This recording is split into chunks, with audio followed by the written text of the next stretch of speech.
चंपत राय की जगह ट्रस्ट के ही एक दूसरे सदस्य कृष्ण मोहन को ट्रस्ट के महामंत्री पद की जिम्मेदारी दी गई है। वो अंतरिम महामंत्री होंगे। कृष्ण मोहन अगले महामंत्री की नियुक्ति तक इस पद पर बने रहेंगे। इस पद पर नियुक्ति के बाद उन्होंने अपनी प्राथमिकताओं के बारे में भी मीडिया से बातचीत की। कृष्ण मोहन ने कहा कि उनकी प्राथमिकता ये होगी कि चंदा चोरी के मामले में जो भी दोषी हो उन्हें सजा मिले। इसके साथ ही उन्होंने ये भी कहा कि ट्रस्ट के प्रबंधन और संचालन में कमियां तो रह गई थी। तो चलिए जानते हैं कौन है श्री राम जन्मभूमि तीर्थ क्षेत्र ट्रस्ट के नए अंतरिम महामंत्री कृष्ण मोहन। कृष्ण मोहन इससे पहले राम मंदिर ट्रस्ट में बतौर सदस्य शामिल थे। वो दलित समाज से आते हैं। उनको कामेश्वर चौपाल के निधन के बाद खाली हुए पद पर चुना गया था। बैठक में उनका नाम सर्वसम्मति से अंतरिम महासचिव पद के लिए चुना गया। मैं कृष्ण मोहन न्यासी आज इस बैठक में, जिसका विवरण हमारे गुरुजी ने दिया है, उसमें मुझे कार्यकारी जब तक नए महामंत्री की नियुक्ति नहीं होती है उस समय तक मुझे महामंत्री का दायित्व का निर्वहन करने की जवाबदारी मिली है।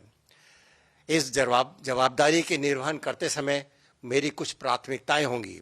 पहली, इसमें जो भी दोषी हैं, इस प्रकरण में जो भी दोषी पाए जाएंगे, हमारा आग्रह रहेगा उन सभी को न्यायोचित ढंग से जो भी उनको सजा मिलनी है मिले।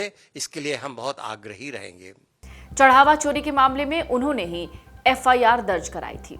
73 साल के कृष्ण मोहन भारतीय वन सेवा यानी आईएफएस के पूर्व अधिकारी रहे हैं और राष्ट्रीय स्वयंसेवक संघ आरएसएस के पदाधिकारी थे। कृष्ण मोहन उत्तर प्रदेश के हरदोई जिले के रहने वाले हैं और पूर्वी उत्तर प्रदेश के आरएसएस के क्षेत्र संघ चालक रहे हैं।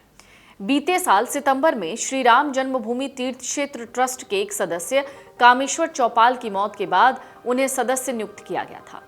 एक रिपोर्ट के मुताबिक कामेश्वर चौपाल बिहार के रहने वाले थे और दलित समुदाय से आते थे।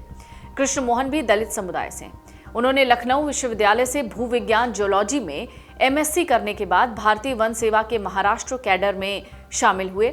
जनवरी 2024 में राम मंदिर के पहले प्राण प्रतिष्ठा समारोह में वो अपनी पत्नी के साथ यजमान दंपतियों में शामिल थे।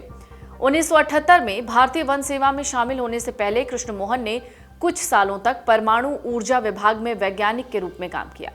उन्होंने महाराष्ट्र वन विभाग में अलग अलग पदों पर काम किया और 2012 में अतिरिक्त प्रधान मुख्य वन के पद से रिटायर हुए। उन्होंने आरएसएस में नगर संघ चालक, जिला संघ चालक और अवध प्रांत के प्रांत संघ चालक सहित कई जिम्मेदारियां निभाई हैं। कृष्ण मोहन का जन्म सितंबर 1952 में बरेली में हुआ। उनके पिता रेलवे में अधिकारी थे। मूल रूप से हरदोई जिले के शाहबाद क्षेत्र के सिकंदरपुर बाजार के कृष्ण मोहन ने लखनऊ विश्वविद्यालय से एमएससी की पढ़ाई पूरी की। इसके बाद करीब 5 साल तक एटॉमिक एनर्जी विभाग में वैज्ञानिक के रूप में काम किया। बाद में उनका चयन भारतीय वन सेवा में हुआ और महाराष्ट्र कैडर मिला। साल 2012 में अपर प्रधान मुख्य वन संरक्षक के पद से वो रिटायर हुए। राम मंदिर में चढ़ावे को लेकर गड़बड़ी और चोरी का मामला जून महीने में सामने आया था। विवाद बढ़ने के बाद सरकार ने एसआईटी जांच का गठन किया। एसआईटी इस मामले में अब तक 8 अभियुक्तों को गिरफ्तार कर चुकी है। गठन के 10 दिनों के भीतर 23 जून को एसआईटी ने अपनी प्रारंभिक रिपोर्ट राज्य सरकार को सौंपी। इसके बाद 25 जून की शाम को इस मामले में 8 लोगों के खिलाफ एफआईआर दर्ज कर गिरफ्तार किया गया। ये नामित अभियुक्त 40 दान पात्रों के चढ़ावे को तीर्थयात्री सुविधा केंद्र पहुंचाने के बाद गिनती का काम करने वाली टीम के हिस्सा थे। इसके बाद चंपत राय ने 6 जुलाई को मंदिर ट्रस्ट के महासचिव पद से इस्तीफा दे दिया। अगर आप ये वीडियो YouTube पर देख रहे हैं तो हमारे चैनल को सब्सक्राइब कर बेल आइकन दबाएं और Facebook पर देख रहे हैं तो हमारे पेज को लाइक करें।